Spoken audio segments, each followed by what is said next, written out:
I'll give it to you without the hoopla, Danny boy. The simple facts of life. I'm sitting in the crossfire with the cops on one side, Miley Freeman on the other, and the both of them gunning for me. So I'm the guy who knows that you're the one who took the 20 grand from Smiley to cover up the dirt and kill him. Got a cigarette, Danny boy? Now, my proposition's quick and easy, Danny. We split the 20. 5 for you, 15 for me, and I take it on the lam. Live and let live's my motto. Oh, that look in your eye, Danny's painful to me pride. Oh, Danny boy, don't kill me. Danny boy, don't.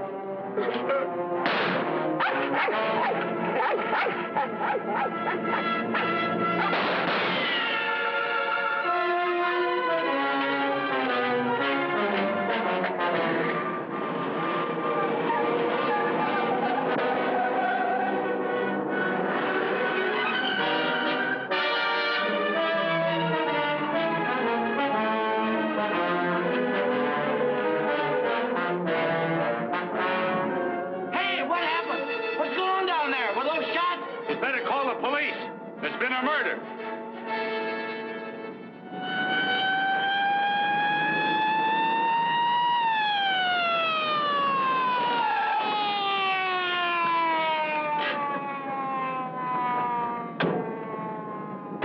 Evening, Inspector. Hi, boys. Always happens in the middle of the night. Yeah. That's Joe Gordon, all right? Yeah. He won't be doing much testifying now. Convenient for Smiley Freeman. Yeah. Fellow over there with the dog says he saw it. Yeah? Stenographer here yet? Not yet, Inspector. What's this guy's name? Frank Johnson. Lives around here. Claimed he was out walking his dog. Hi, Mr. Johnson. Inspector Ferris, homicide detail. Understand you had a front seat. I sure did. Get a good look at the killer? Too good. That streetlight was right on his face when he got out of his car and shot at. Shot at you? Twice. You're lucky he missed. Think you'd recognize him? You saw him again? It's not a face I'm likely to forget. Pick him out of a lineup? I think so. Yeah. Say, what's this all about anyway? The dead man, Joe Gordon, was going to testify before the grand jury next week. That's tough. Not too. He had a bad record. He knew too much about Smiley Freeman. You know who Smiley Freeman is? The gangster? That's right. Gordon was our witness. Now, you're it. Me? Yeah. All you have to do is identify the killer. We'll do the rest. Married? In a way. What do you mean, in a way? Are you or aren't you? Yeah, I am. Where do you live? Right over there, 136 Alta Linda, apartment 4D. Pick up Mrs. Johnson. Bring her over here. Okay. Hey, don't wake her up. She's not gonna like it. Well, she'll want to know where you are, won't she? We're taking you down to headquarters. Headquarters? What for? Protective custody. I see what you mean. Now, where were you standing when he shot at you? Oh, right down there. Show me. Well, I was right down there with the dog when the car drove up. I didn't pay much attention to it. A little bit later, I heard a shot. I looked up just in time to see this fellow, what's-his-name, fall out of the car. Then the killer pumped another shot right into him. My dog barked. He got out of the car, started to shoot at me. I ducked, and he drove away. What kind of a car? I don't know, a light coupe. They all look alike to me. Well, his aim was all right. He was just shooting at the wrong target. He thought your shadow was you.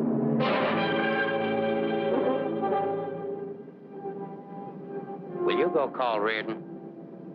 Maybe he won't miss next time. There won't be any next time. Yeah, but suppose you don't get a conviction, then what?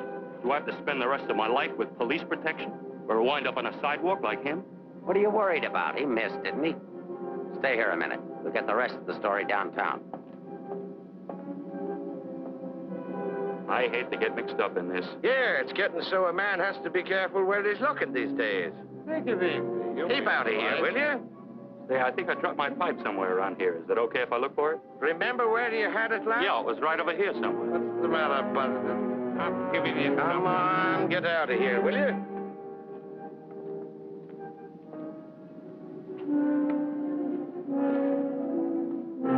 Pick up Smiley Freeman and everybody connected with him. Put him in a lineup, see if Johnson can identify anybody. I want everybody. No excuses, no lawyers. I want everybody. Will do. See if you can pick up anything on that car. Somebody may have seen it.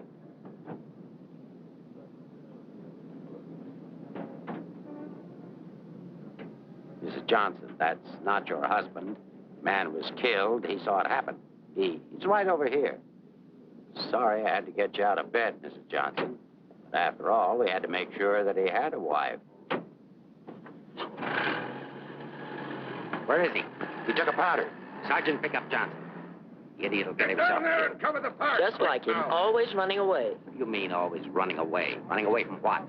From everything. Broadcast the description. White, male American. Wears a trench coat, soft brown hat. A very ordinary looking fellow, I'm afraid. Yeah. Well, how would you describe your husband, Mrs. Johnson? I couldn't. I haven't been able to for a long time. May I go now? Come on, you might. Nice dish, huh? Nice looking dish. I want everything shut off. Bridge controls, roadblocks, everything. I'll stick with her. Right. Did you hear the shots fired? How could I? I was in bed, sound asleep. Find any pictures of him? No, but plenty of her. Just some tired snaps of him. They won't do anybody any good. But keep them. It's books on psychology. I wonder why. Has he got a problem? I wouldn't know. Maybe he's confused. Aren't we all? Pipe smoker. What does that mean? Nothing.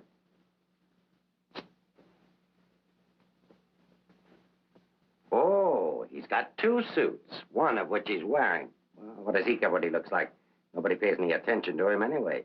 Not even his wife. You're really wasting your time. There must be at least 20,000 men in San Francisco who answer that description. How are you going to find him? There'd have to be something different about him. Different anyway from other people. There is something different about him. There's something different about everybody. And we're going to dig till we find out what it is. Now, you see our problem, Mrs. Johnson. Why won't you help us? I'm helping. What do you want me to do? I want you to answer a few questions. Go ahead, ask. Where does he generally go when he's not at home? I haven't the faintest idea. Has he any relatives in this area? No. Who are his friends? I don't know his friends. The dog is our only mutual friend. You always go to sleep when he walks the dog? No, sometimes he goes to sleep and I walk the dog. Say, Inspector, here are a couple of more. Oh, I'm terribly sorry. There's been a mistake. Release these men at once. Keep digging. Okay. Every man between the ages of 35 and 40 who was out tonight is wearing a trench coat and a snap-brim felt. All of them 5'11", weighing 170, and all of them scared to answer questions. The domestic situation in this town must be terrible. Yeah. Kitchen? Well, it's got a stove in it.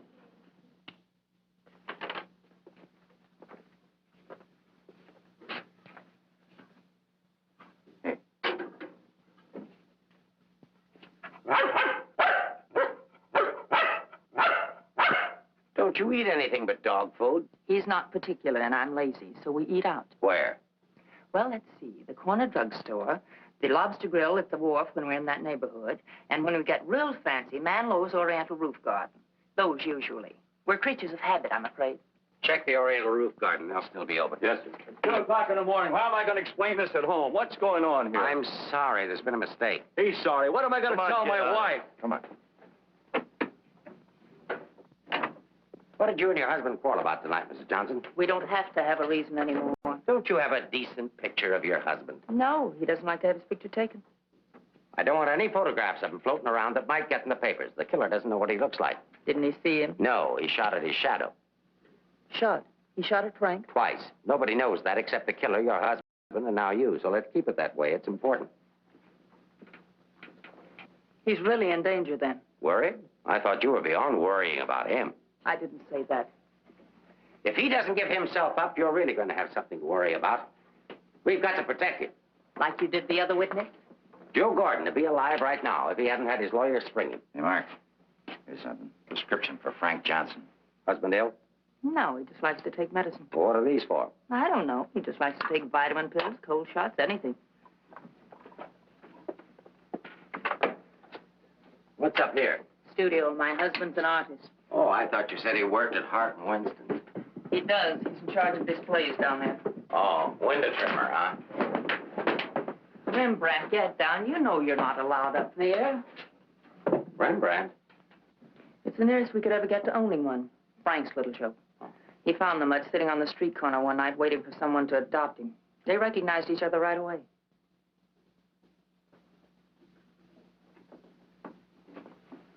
Is this supposed to be you? Yes. It was a lovely autumn day. The wind was blowing through my hair. It was all very charming, but that was 4 years ago. That was Frank's Cyprus period. He had 4 important periods in his painting career. Say, how did you two ever happen to get together in the first place? I met him at a friend's house in Carmel. He wanted to paint, and I was all for it. I had $5,000, and he had $2,000 in talent, so we got married. After Carmel, he became restless, so we went to Taos, New Mexico, where he painted Indians. That's an Indian. Yeah. Then he got tired of Indians, so we went to Bucks County, Pennsylvania, where he painted old Dutch barns with hex signs on them. Say, did he ever do a self-portrait? He didn't like himself that much. Oh. You do these in Pennsylvania? No, he got restless again, so we came to San Francisco. Here he started sketching crummy old characters that hung around wharves, missions, and gin mills. That was his social protest period. Then our money ran out, and he had to take a job. Couldn't sell the stuff, huh? He wouldn't try to sell it. Didn't think it was good enough. These sketchbooks are filled with great ideas he never got around to painting. Well, didn't you try to get a job? Why should I? That's his responsibility, not mine. Friend of your husband? No, that's his burlesque period. Now, that I like. It's pretty good. Yes, but it takes more than talent to have a career. You have to have staying power. Frank's a drifter, so when the money ran out, we just drifted. Who's this? Oh, some dance team over in Chinatown. Know him? Oh, he's a retired ferry boat captain who does sand sculptures at the beach. Oh, I know who that is. That's Rembrandt. What has all this got to do with finding Frank? You just answer the questions. That is, if it doesn't hurt. Why should it hurt me? It's all past and done with. If you want to snoop into the remains of our marriage, that's up to you. Don't touch that telephone. If that's your husband, find out where he is. But keep on talking.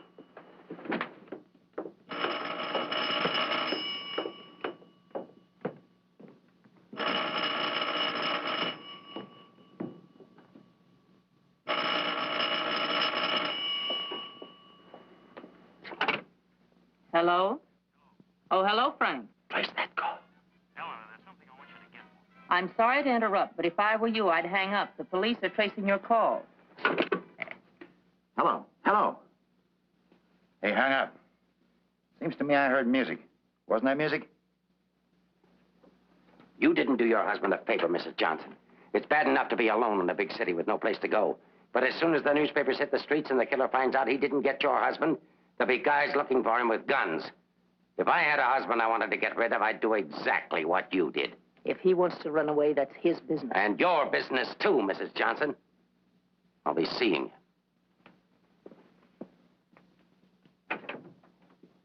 you. No wonder the world's full of bachelors. A little more needling's all she needs. Give her plenty of rope, but keep her tailed. She wants to get rid of him. Women are curious. Even that dame will go after him. Come on, be a good fellow and let us up. Who's handling the case? Inspector Ferris. Oh, he's a friend of mine. Is that right, Inspector? Sure, we know him well. Hi, Ferris. What's the dope? No story. How about that Johnson gal? Is she good looking? What about the witness? What witness? Oh, cut it out. Cut it out. It's already gone to press. You get a look at the murderer? No. What's his wife like? Any filth? Lay off the tabloid sex stuff, Leggett. I'll give it to all of you in the morning. Hiya, Homer. No favorites.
of the police?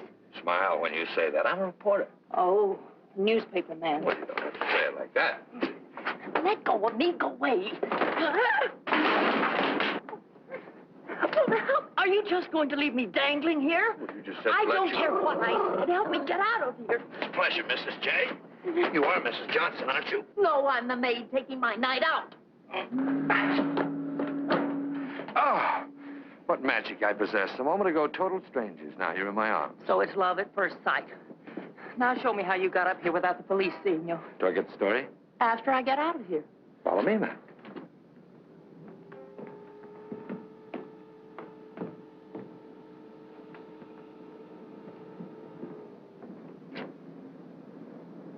Looks like half the police force is down there.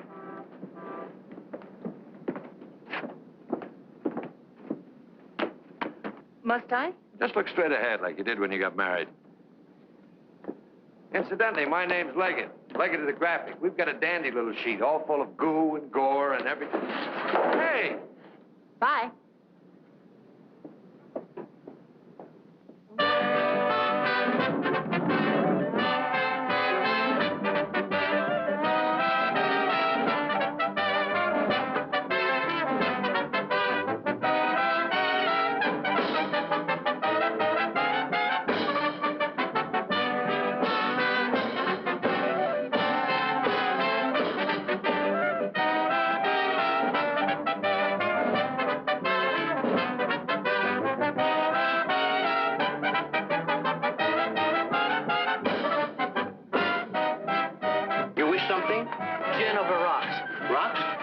Chair taken, madam. Well, thank you, Mrs. Johnson. I'd love to join you. You didn't think you were going to get rid of me as easy as you ducked the police, did you? I'll have you know, Mrs. J, I'm an old fire escape man from way back. Why don't you get lost?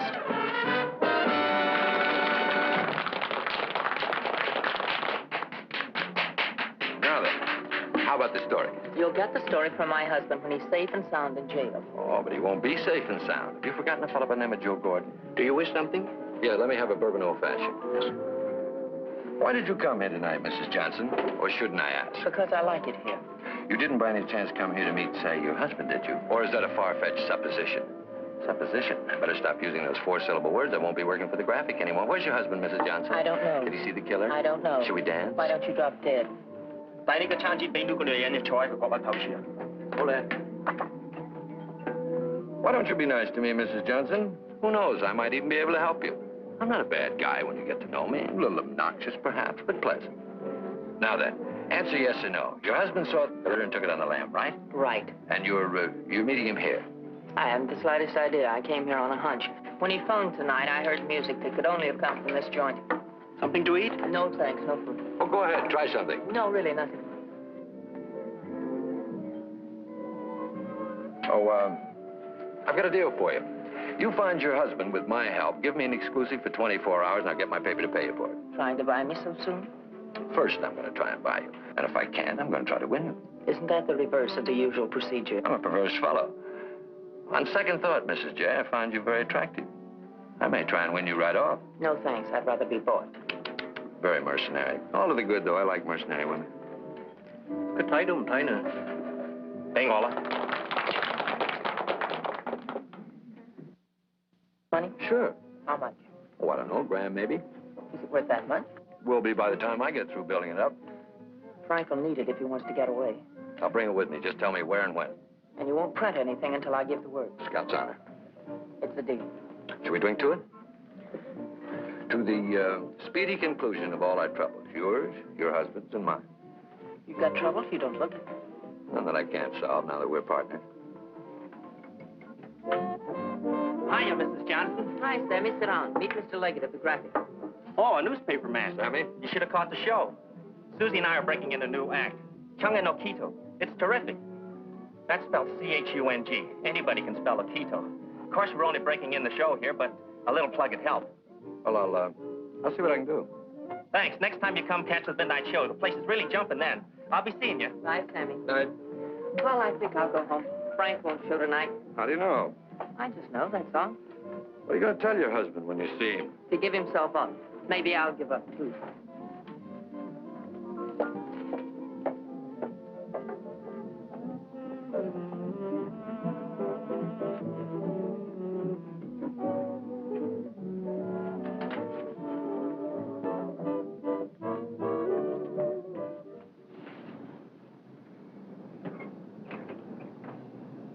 Lay your flag down. You want to go in over the roof? No, I'll go in the front door and give them something to think about. No, in that case, I'll disappear. Let's not give them too much to think about. Well, if I need you, I'll get in touch with you. Oh, you won't have to get in touch with me, Mr. Johnson. Just look around. I'll be there. Good night, Mr. Leggett.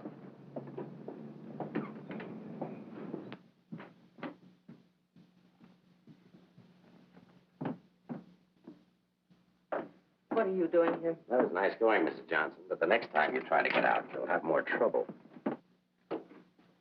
I've got news for you. I've just seen your husband's doctor. Why, aren't you feeling well? Your husband isn't a hypochondriac. He's a very sick man. He's got a bad heart. I don't believe it. Ask Dr. Holler.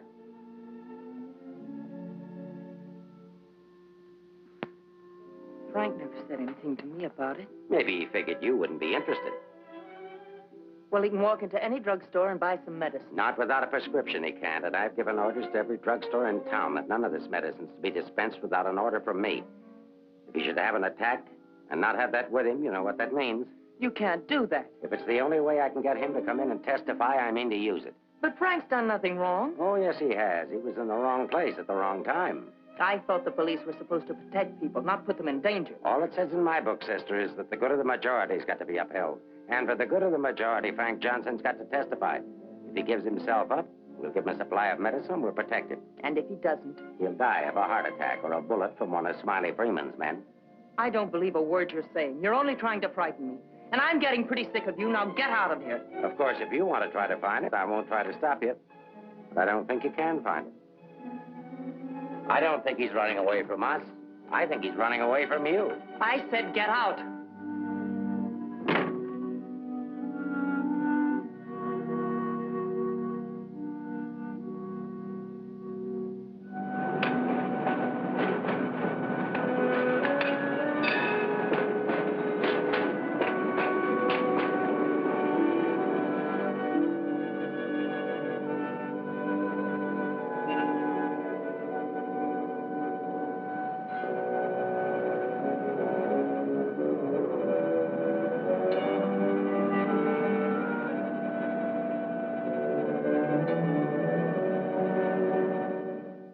I am violating my instructions from the police by giving you this additional supply, but rest assured it gives me no feeling of guilt. Thank you, Doctor. After the excitement of last night, your husband undoubtedly used the ampoules he carried with him. So you see, my action is not prompted by kindness so much as reluctance to gamble with a man's life. Is his heart really that bad, Doctor? Frank's condition isn't any worse than thousands of men that strain their hearts running in track meets. The misguided believed that they were building up their bodies. If it were only his heart, we could control it. What do you mean? Well, for the past year, your husband has had hypertension. That complicates matters. Hypertension. What causes that? Well, I'm not sure. My guess is overwork, unhappiness, anxiety. But you know more about it than I do. Why should I? But naturally, you must know about his troubles. I'm only his doctor. You are his wife. Oh, yes. I'm that bitter, selfish, vicious wife. The cause of his unhappiness, the cause of his failure. Is that what he told you? Is that what he tells everyone?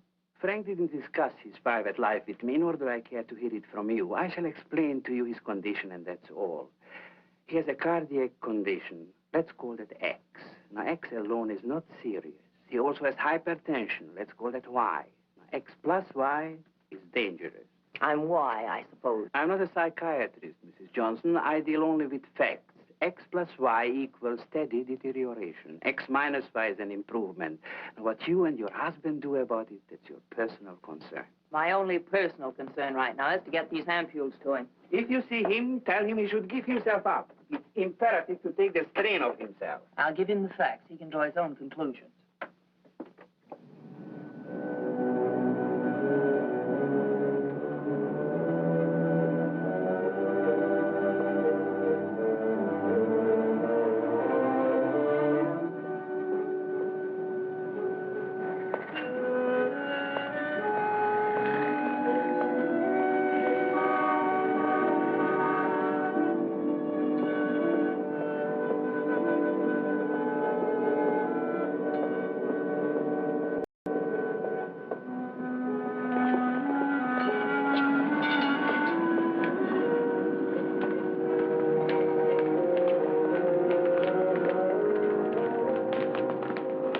Frank, darling, I thought I'd never find you. Now stay right here. I'll be back in 5 minutes to explain everything.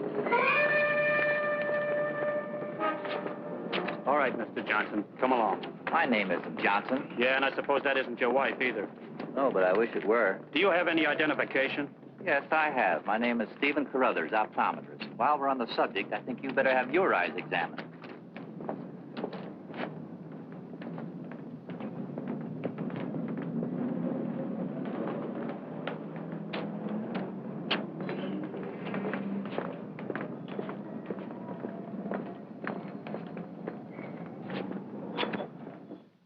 So Frank is a fugitive from the law. Well, that's just like him. He's so adventurous. Adventurous. Frank? Oh, yes, indeed. Sit down, Mrs. Johnson. I guess you've never visited our workshop before. What makes you think he's adventurous? Oh, but he is. All the places he's gone and all the things he's done. You know, my life has been pretty uneventful. Straight from high school to this job. From my rooming house to the streetcar and then down here to work. In the evening, back to my rooming house again. But since he's been here, it's different. He makes my life kind of exciting. I never get tired listening to the stories he tells about his trip down to Mexico. When he was wandering around with all those bullfighters. And when he shipped off to Tahiti in that old freighter and then jumped ship. Oh, I'm sorry. I suppose you've heard these stories many times, Mrs. Johnson. I never heard them. He never told me. He didn't? Well, maybe he didn't want his wife to know. Oh, I'm sorry if I talked out of turn. Of course you haven't. Shouldn't the mail be here? Why, yes, it should. Why? Frank sent me a letter in care of you. Oh, he did? I don't know what Mr. Anderson is going to say. When he finds out Frank isn't coming in today, you know, he's got a terrible disposition. He doesn't exercise enough. Of course, I don't either, but then... Well, I'm going to protect Frank. He saved my job once. You know, Mr. Anderson was going to fire me. But Frank said, if Mr. Mabus goes, you can pay me off, too. Oh, they had a terrible argument. They even took it upstairs to Mr. Winston. Well, we're still here. Frank was too valuable. Look, Mr. Mabus, don't tell anyone about that letter that's coming. Oh, no. You can trust me. Not even the police. The police? Are they coming here? They're very apt to. But just don't mention the letter or anything about my being here at all, huh? Well, I don't know how good I am at deceiving people, but if it's for Frank, I'll try. Hey, Mavis, you better get the lead out and get upstairs. Anderson's blowing his top. Okay, I'll be right up. Is the mail in yet? How should I know? Nice people. Sometimes I think it'd be better for Frank if he got himself fired. Well, he doesn't belong around here. Look at all the time he puts in these mannequins. Say, I just noticed something. This looks like you. Very flattering. Is that the way he sees me? Well, it may be a little severe, but it shows he was thinking about you anyway. Yes, and what he was thinking. Mail? You've only got 2 today, Mr. Mavis. Wasn't Frank here? No, he's late. Was there a letter for him? No, I just had a new song I wanted him to hear. Frank's the only one who listens to me sing. Oh, brother, have I got a crush on that man. Mm-hmm. No letter. Oh, but there's got to be one. Well, maybe it'll be here on the afternoon mail at 3 o'clock. If one comes, hold it for me. And let's just keep it our secret, shall we?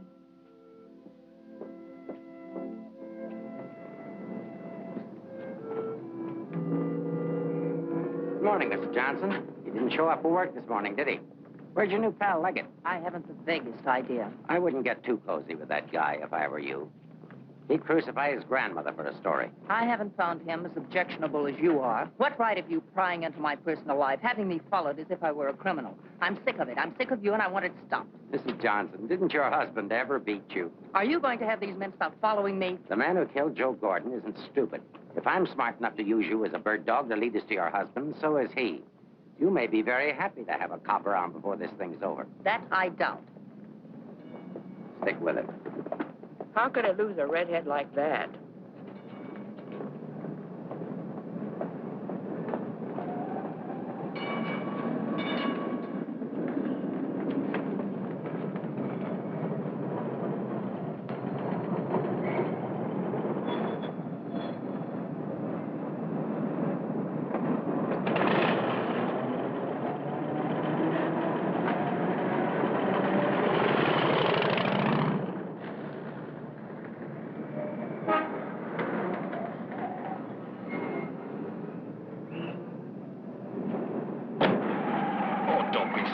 this morning. All I'm trying to do is help you.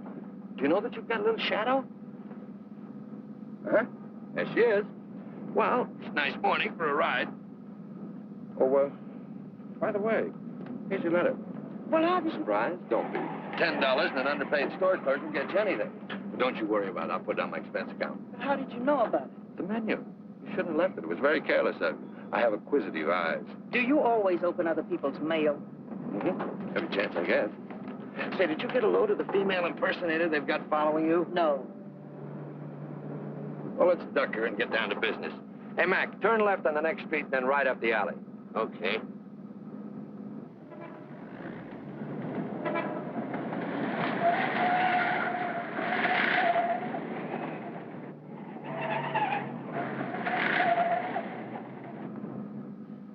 Mean anything to you? Oh, a lot of things. Something to go on? I'm not sure. What does he mean in there about the doctor and the ampules? It's medicine he needs. He has a bad heart. How bad? Bad enough. I just found out. He's got to have these pills, and he can't get them anywhere. The police have seen to that. Yeah, squeeze play. That Ferris is smart. Will he die? I don't know. I spoke to his doctor. It isn't serious, only under certain conditions. Oh. Yeah, explain. The police will probably read this note, so I can't tell you where I'll be. But if you think back, you'll know where to find me. What am I, a mind reader? Well, it gives you a clue in this next line. I'll be out in the open under the sun in a place like the one where I first lost you. There is no first in things like these. This is kind of obscure. Does he always talk to you like this? No, it's our first murder. You know, Mrs. J., your husband's a pretty clever guy at that. No, you don't think so, but he is. He's testing you. He's asking you to admit that your marriage is a failure and that it's your fault. He's saying that he understands you, but that you don't understand him. Now, listen, Mr. Leggett of the Graphic. I've had just about enough of the all-wise male. In the past 10 hours, I've met 3 men. 3 men who all put together haven't known Frank for 1 fraction of the length of time I have. Yet they all know him better than I do. Well, along the way, I found out a few things myself. I found out how Frank Johnson really feels about me. That at the first chance, his first excuse, he took off, ran. That he didn't even think enough of me to confide in me that he was ill. Then at the store, in the faces of those mannequins, I saw what he really sees in me. All right, it's okay if that's the way he feels about it, but if he wants his ampules, he'll have to come out of hiding and get them. What did you have for breakfast? Cigarette and coffee? Cigarette. I thought so. Take us over to Lancey's on Powell. Lancey's? Okay. This place has the best waffles in town. Butter in every little square. View's always better on a full tummy. How about another one? Oh, no, thanks. Now that I've got you softened up, Mrs. J., there's something that I have to tell you. You have to find your husband. No, not for the money, I promise you, or my story, but for yourself. He's challenged you. You've got to accept it or admit he's right. I really would like to find him, if only I could decipher the riddle in this letter. Together we can do it. That letter's like drawing a graph. One line is to trace his movements from last night. The other leads back into the past. But you have to remember, where they cross, that's where your husband is. You need a manicure. So I do. You know, this is the first time in my life I ever insisted on helping a woman find her husband. That I believe. By the way, what do people call you besides Leggett of the Graphic? Oh, people that like me call me Danny Boy.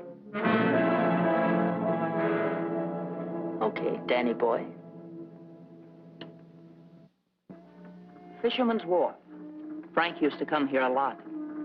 I remember once he did a watercolor of a boat. A fisherman admired it, so Frank just gave it to him. Not to be outdone, the fisherman gave Frank a big swordfish. I made a remark about the joys of living by the barter system, and we had a bitter quarrel. But it certainly wasn't the first one. Do you think Frank was referring to a quarrel when he said, where I first lost you? What else? Another one started up here on Telegraph Hill. Frank did a canvas of the harbor from here that I thought was wonderful. When I told him so, he insinuated that my taste in art ran to calendars. I said my taste was my own, and I wanted the paint. So he gave it to me. But he signed it, Eleanor's husband. Without telling him, I entered in the contest they were having here at the art gallery. The oil by Eleanor's husband won first prize, $500. But do you think Frank was pleased when he found out? Oh, no. He refused the money and withdrew the painting, said he wasn't ready yet. Sounds pretty stubborn. Stupidly stubborn. I wonder if he ever really wanted to be successful. Soon after that, he took the job at Hart and Winston's. You know, the only thing we know for sure is that Frank was at the Oriental Gardens last night. While we're in the neighborhood, let's drop in. Yeah, he sat around the dressing room until we came down to do the 1 o'clock show. Then he said he was going to make a phone call. Then Frank wrote the letter. He said to get in touch with you, that he was going to send the letter to a store, care of Mr. Mavis. Haven't I seen you someplace before? Shouldn't be surprised. I've been there. But didn't he say what he was going to do or where he might go? I didn't want to pump him. Say, why don't you try Sullivan? Who's Sullivan? He's a grand Mick, runs a bar across the street. Come on, I'll show you. You can go down the back stairs. Now I know where I've seen you before. Last night. Oh, sure, I was in with Mrs. Johnson. No, I mean the picture that Frank drew. Picture? What picture? Of me? Well, it looks something like you. You know how Frank's always drawing pictures. Did he say who this man was? No, he didn't. I wonder if I should have told the cops about it. Oh, well, they'll be back. The man that was in said so. Susie, quit yakking. Do you still have the picture? Maybe I could run it in the paper. Yeah, it's upstairs in my dressing room. I better keep it, though. Hey, Leggett, are you sure you want to help find Frank? Say, don't forget that plug in the paper about us. We can sure use it. Okay, take it from the top. I've got to see our agent.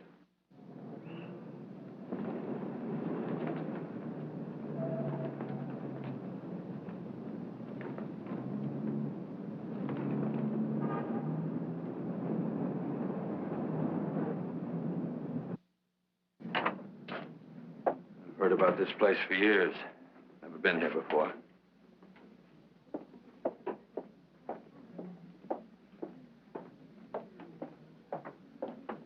What do you have, folks? You hungry? Specialty today, corned beef and cabbage, or egg foo young. No food. Gin over rocks for the lady and old-fashioned for me. I think I'll call a paper and see if anything's broken. You can get more out of him alone anyway. So why didn't you wear a hat? I look funny in hats. You know, you're right. What is it? No, I didn't drop a nickel.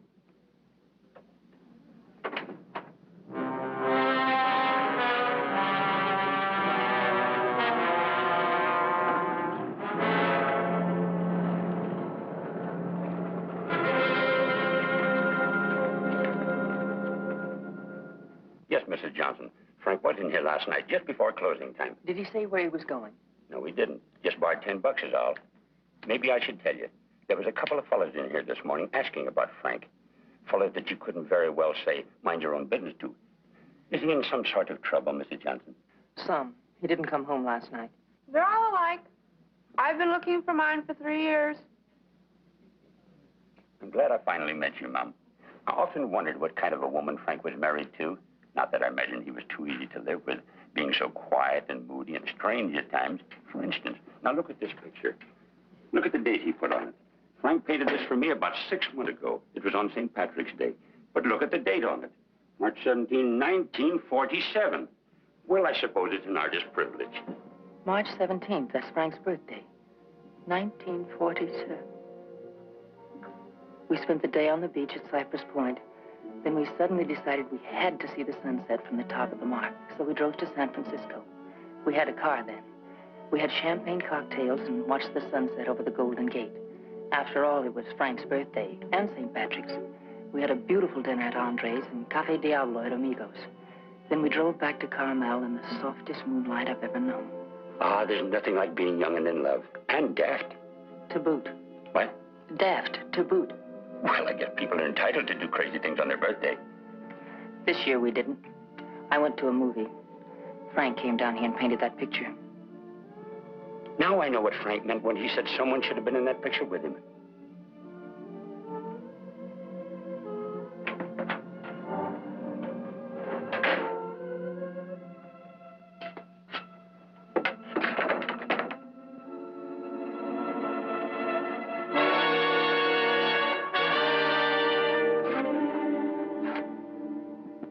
I have a notion if your husband could have seen your face when you were telling about that birthday party in 1947, he'd have painted you right smack in the middle of that picture with his arms around you. Ah, sorry I was so long. Oh, Mr. Leggett of the graphic, Mr. Sullivan. He's helping me look for Frank. Hi. Freshen up a little, will you? Now, hold the garbage. You? So I'm fine. Get something? Something I hadn't counted on. What? Frank still loves me. It's a big help. I think so. If it'll help any, Frank asked me how early the Army and Navy store is open, the one that's down on the Embarcadero. No, he's getting smart. He's changed his clothes. What do you say we cover it? Oh, I'm sorry I was so rude a moment ago, but it's always discouraging to hear a wife say that her husband loves her. What do you write? Comic strips? Never more serious in my life. What's the damages? Oh, it's on the house. I hope you find him, Mrs. Johnson. Thanks. It's no use looking, honey.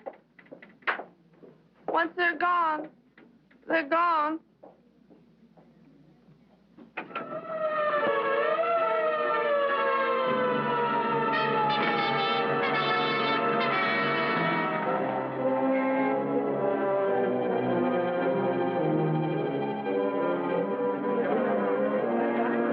How'd it happen? I was walking along and she almost hit me. She must have fell from the Oriental roof garden up there. Who is she? She's one of the dancers from the show. Maybe a drink, Sammy? It helps sometimes. No, thanks. Hi, Sammy. Let him alone, can't you? I just heard about it. I'm sorry. I can't understand it, Inspector. Susie was happy. We were doing great. There was no reason for it. Sometimes we don't know what makes people tick, even the ones closest to us. I just can't believe she killed herself. Well, maybe she didn't. Inspector, how Well, else? it could have been robbery. She might have surprised somebody in the dressing room. Did you check her stuff, see if anything was missing? No. Well, do it now.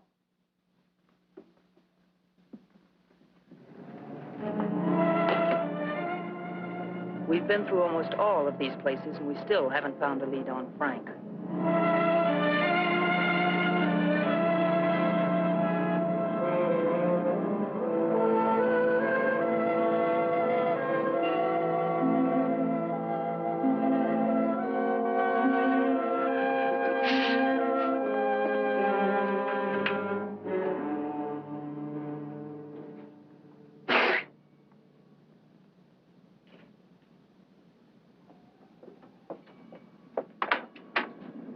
Mind if I look at this coat? That's a man's coat. Mind if I look at it? Say $1. That's Frank's coat. Where did you get it? None of your business. But that's my husband's coat. No, it ain't. It's mine. Fella came in here and traded that coat and $4 for a pea jacket and a cap. When? When I opened up this morning. Where'd he go? How do I know? I just sell stuff. I don't watch people. Shut the door as you go out.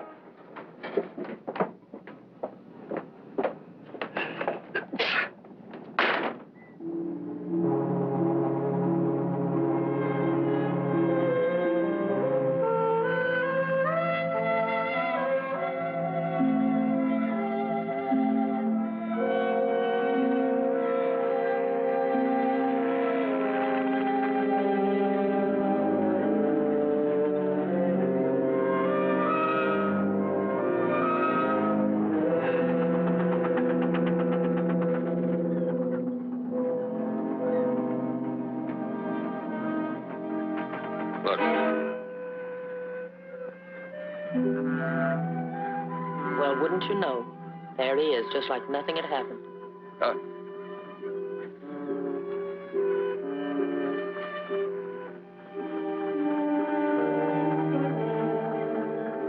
Frank. I beg pardon? Oh, I'm sorry.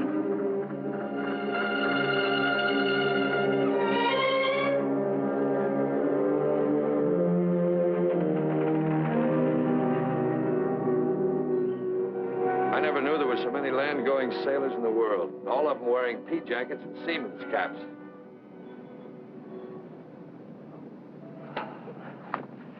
Beat, huh? Mm-hmm.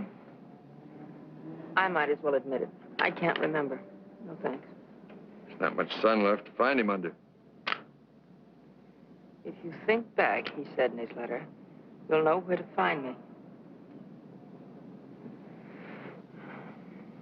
Danny, maybe if I'm alone, I can figure this out. I've got to go home anyway and feed the dog. He's been locked up all day. Oh, sure. I could meet you later someplace. How about picking me up at the corner of Montgomery and Union Streets when you're ready? It's not much out of your way. All right. I'll meet you there in an hour. Uh-oh. Looks like your shadow's finally caught up with you.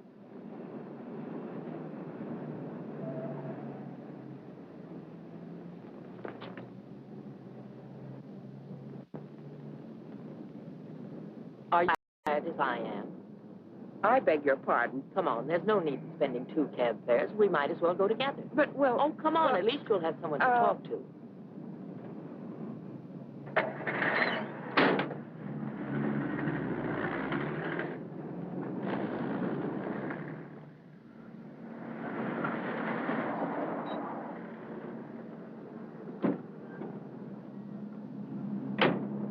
As a taxpayer, I thank you.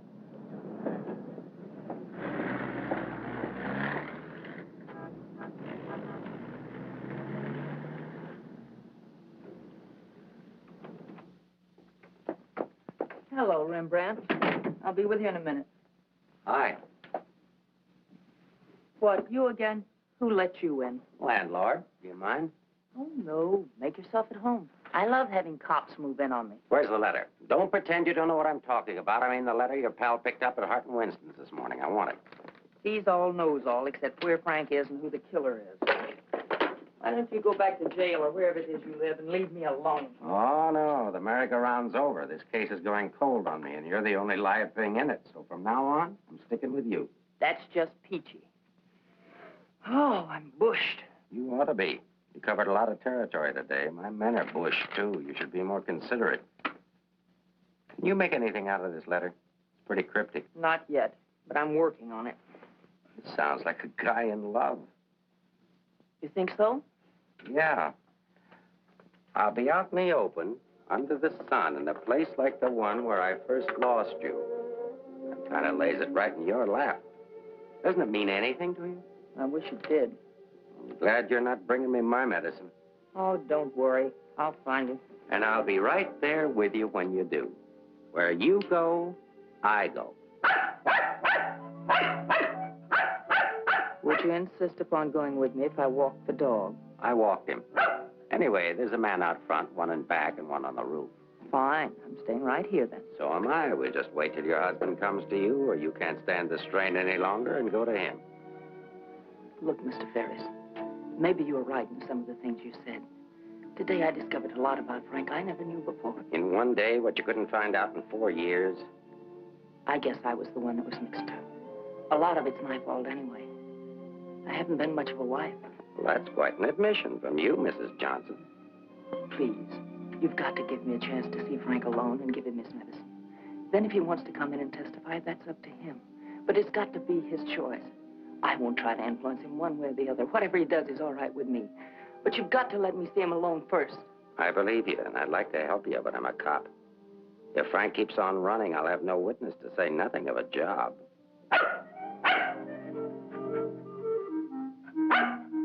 He's hungry.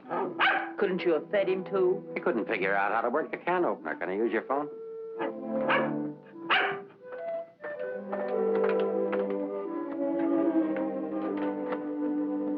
Hello, Paris. Anything come in? Keep it going till we get results. I think we're getting warm. Shaw there? Put him on.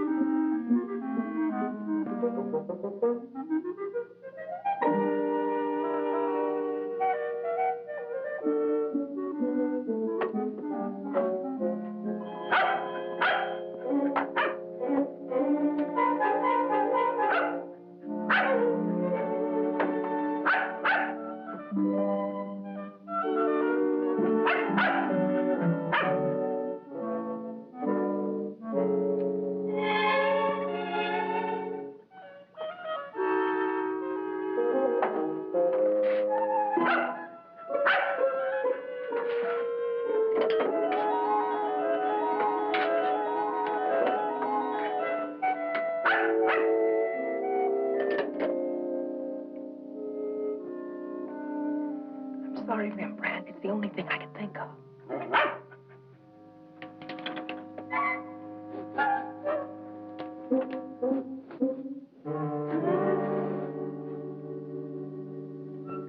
Mr. Ferris. I'm worried about Rembrandt. He was so hungry, and now he won't touch his food. That's funny. When his nose is so hot, maybe I'd better take him to the vet. I'll take him. I like dogs. Oh, thank you. Get your shoes. His temperature is normal. In fact, he seems to be in perfect health. But I'm worried about him, Doctor. He won't eat. Maybe he isn't hungry. Perhaps he should stay here for a few days for observation. May I take a look at your exercise yard? Oh, yes, right out that door across the hall. And, Doctor, see if you can't coax him to eat something.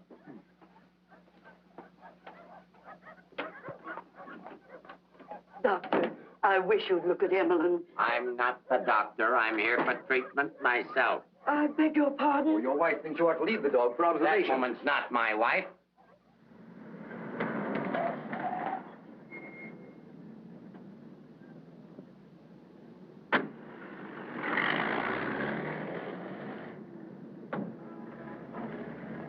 Ferris was there when I got back. He knew about Frank's letter. Well, that doesn't surprise me. I knew he'd check that. Danny, I've been thinking.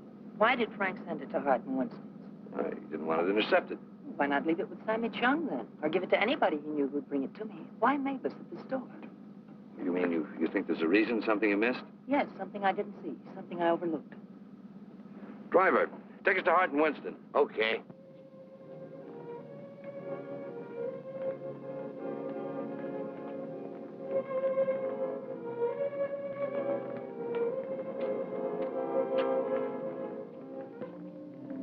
Weary, bitter, cynical.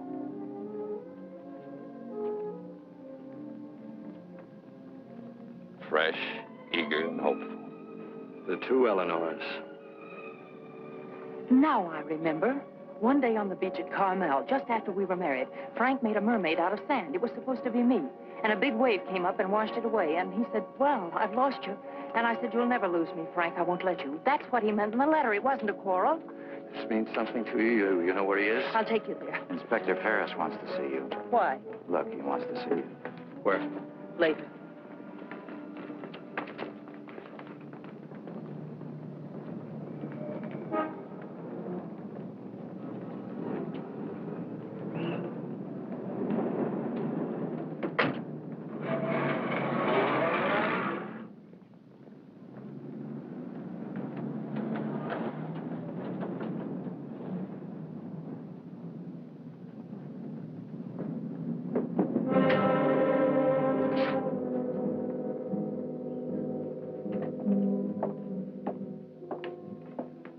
I'm sorry to have to ask you to do this, Mrs. Johnson.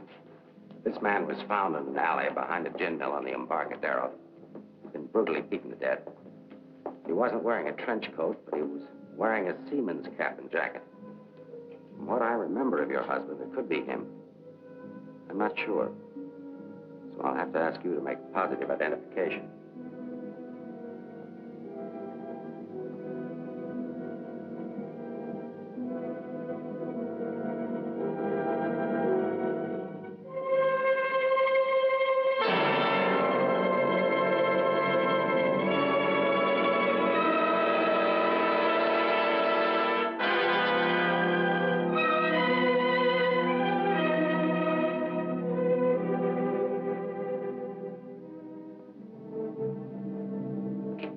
Let her alone. There goes the Freeman case. 2 witnesses, 2 dead men. That's the way it goes sometimes.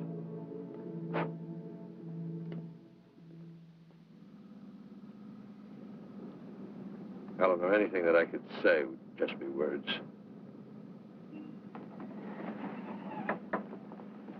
Danny, that wasn't Frank.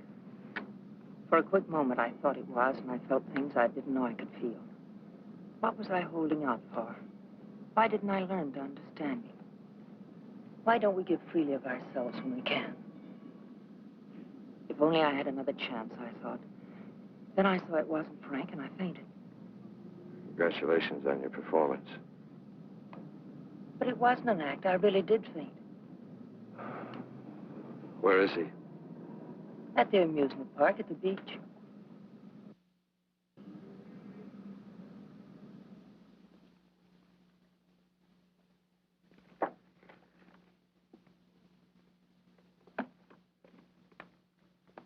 You were there when it happened. Why can't you talk? That Johnson dame's a smart cookie. Yeah. I wonder where she got the idea of passing that stiff off as her husband. Somebody had to pass him off. Sure. The guy she identified was a second mate off a tanker, just been paid off. Somebody rolled him for his dough. Why wasn't I told? The fingerprint report just came. Kick me for a knucklehead. Get down to the taxi stand, check and find out where they took her.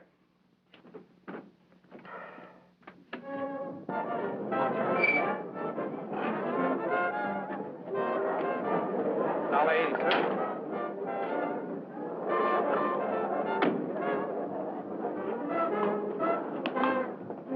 Hey, Mac, watch my cab. Will they want to get a hamburger? Okay, bud.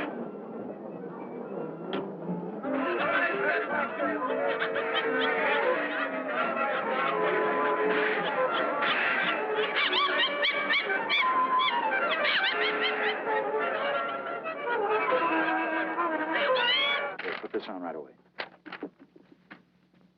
All units in the Bay Area, be on the lookout for one yellow cab, number 323. License number in the 7 column. 49 Frank 762. Left Hall of Justice, approximately 6:30 p.m. this date.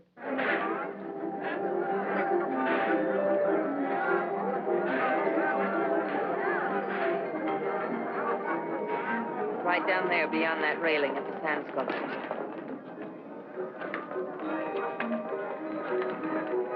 He's been waiting for me all day, thinking I wouldn't remember. I almost didn't. No. What is it? I couldn't talk to him there. There's too many people around. I couldn't get the kind of story I want. I know where I can meet him, but nobody will bother him.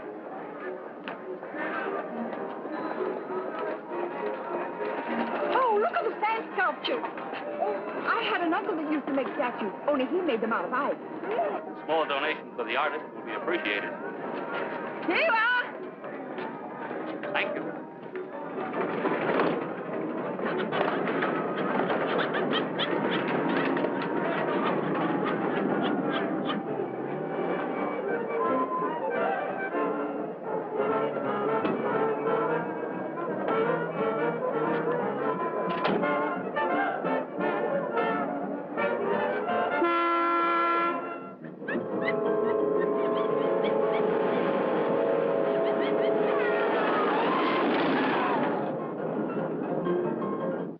Yeah?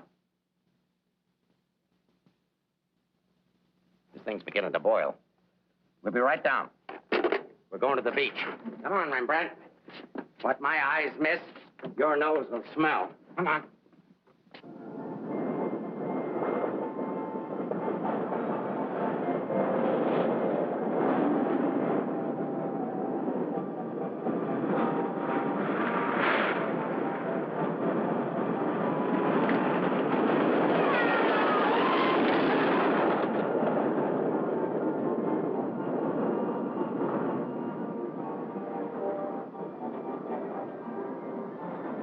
I don't like this place.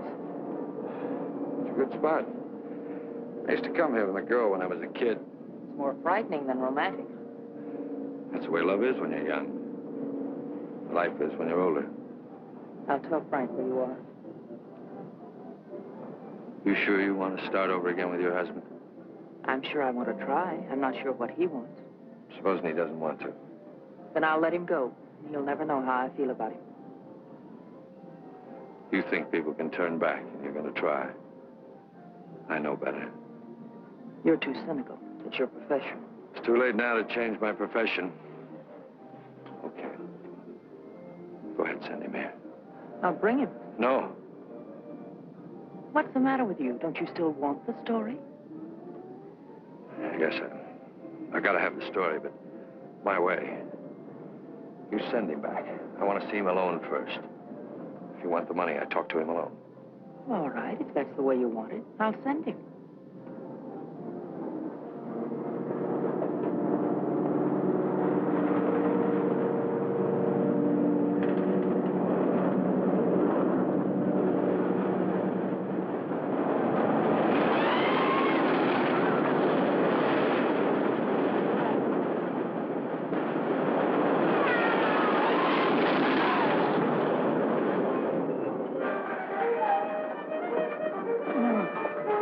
fellas get over there and cover the pier side. Yes, right, sir. You get up there.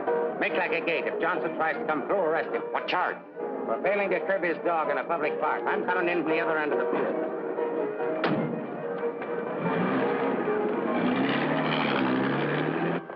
Hey! How are we doing? 771. Huh? That's better than I do on some Sundays. Thanks for taking care of things. No, it's the first day I've had off in years. You know what I've been doing all day? Riding back and forth between here and Sausalito on my old ferry boat. Look, I can't stick around here anymore. I've got to get out of here. Say, Cap, I hate to ask you, but Won't take you very far. Here's the keys to my car and the ticket. Find it over in the parkway. Tank's full. Thanks, Cap. I'll get it back to you.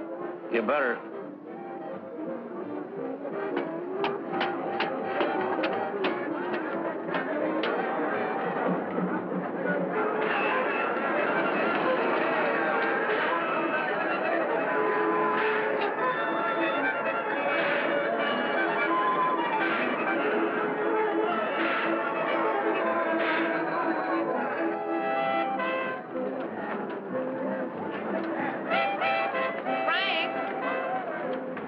Beg pardon, lady?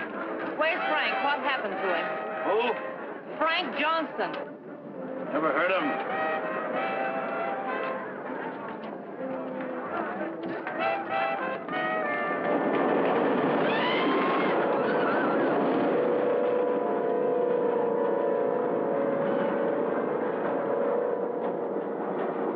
Sorry, Mrs. Johnson, but I had to be careful. Frank waited all day and said he couldn't wait any longer. So I loaned him my car about 5 minutes ago. Where'd you go? Over at the parking lot at the other end of the Midway. Thank you.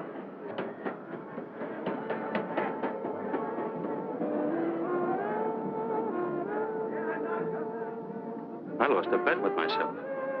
Did you want to win? As ordered, delivered. Late as usual, but delivered. Let's get out of the light. Keep an eye out for us, will you, Cap?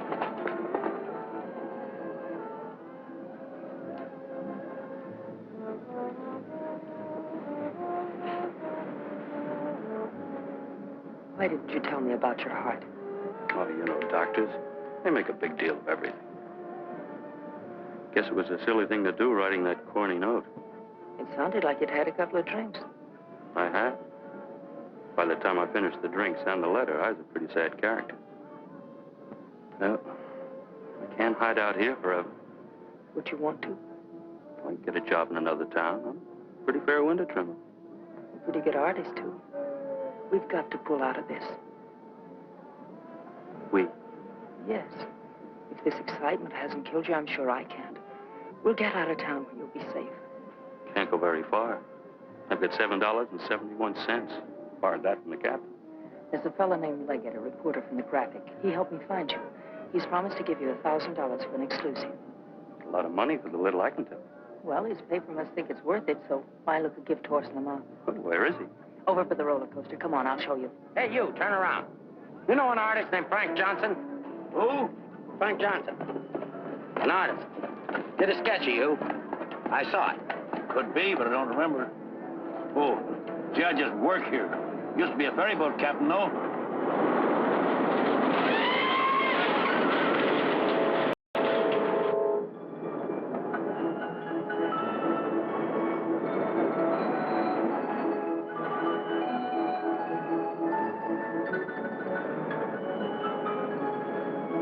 Now, wait.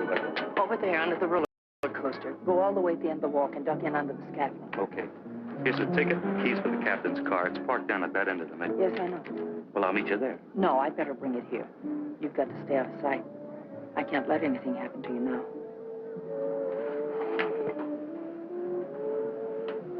Nothing can happen to me now. Remember that man shot at you? How did you know? That wasn't in the paper. Ferris told me. Nobody else knows it. No, the guy that fired the shots.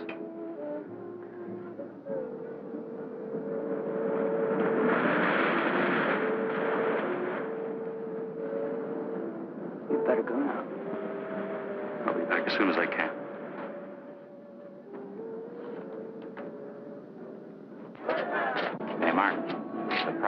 but the aunt has just got word for you to call in. Johnson hasn't passed me yet.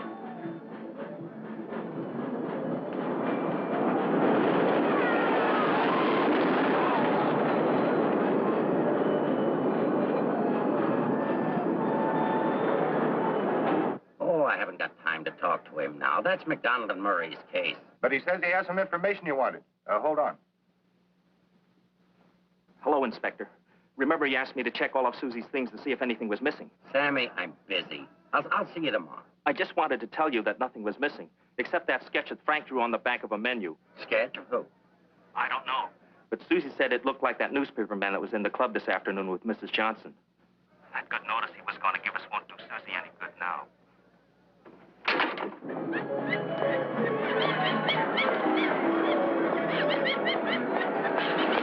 What happened? Where's Frank? He's on his way to meet you, but Ferris is here with the dog. Ferris.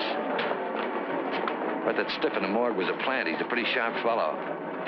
Let's get off the Midway.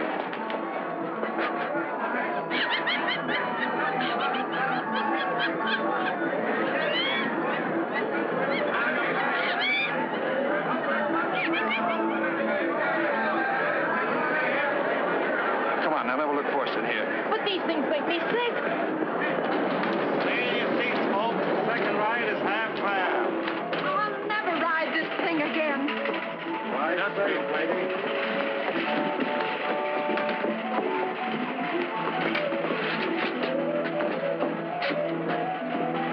All right, Eddie, take it away. Don't stand up in your seats, folks. This is the greatest thrill of your lifetime.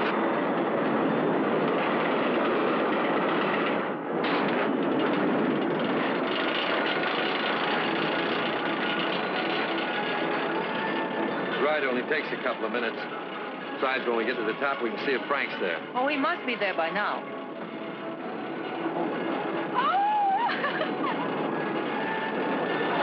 I don't see him.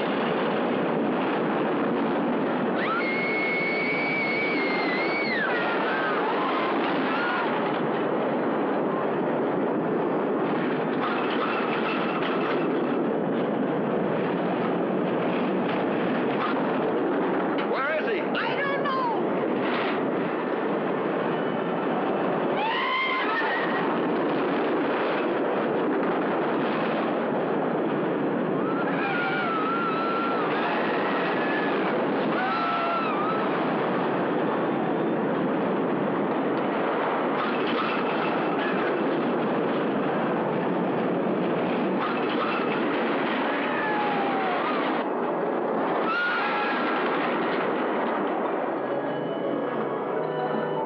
Hey, buddy, where do you think you're going?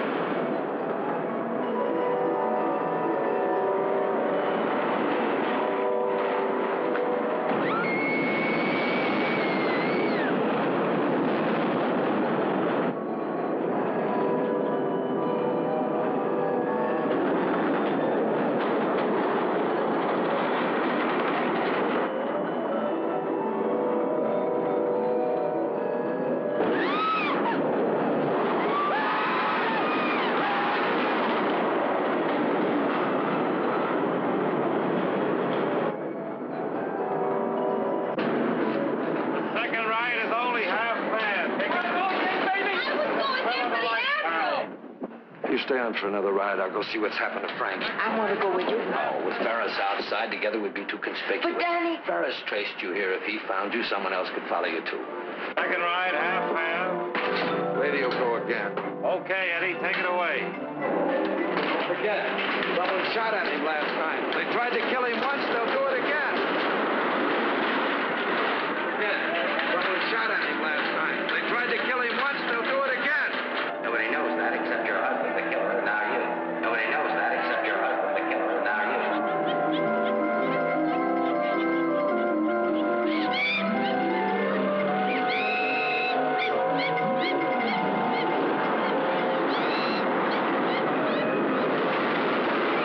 Run away!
Frank Johnson.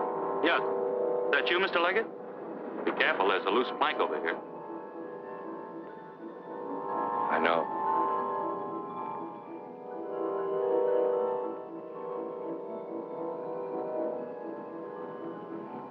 Why don't you get it over with?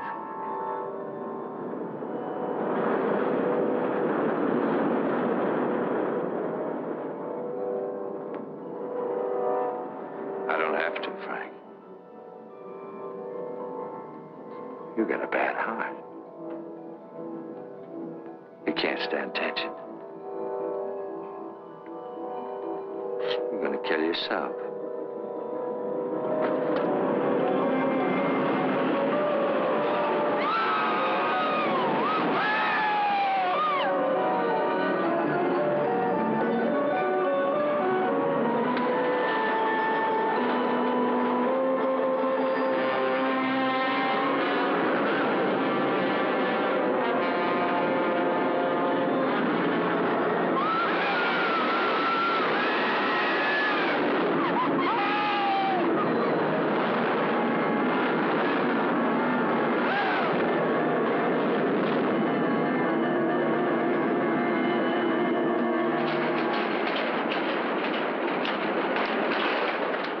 Second ride is half fare, folks. Take advantage of the second ride. It's only half fare.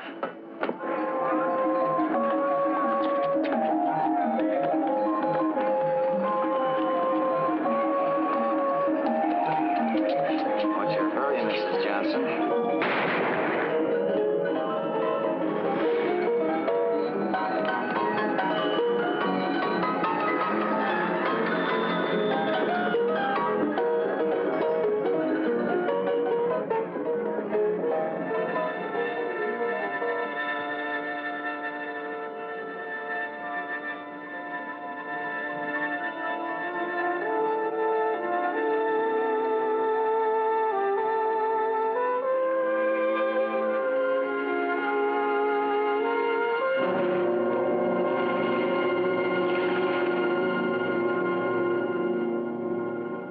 I had to do it, Mrs. Johnson.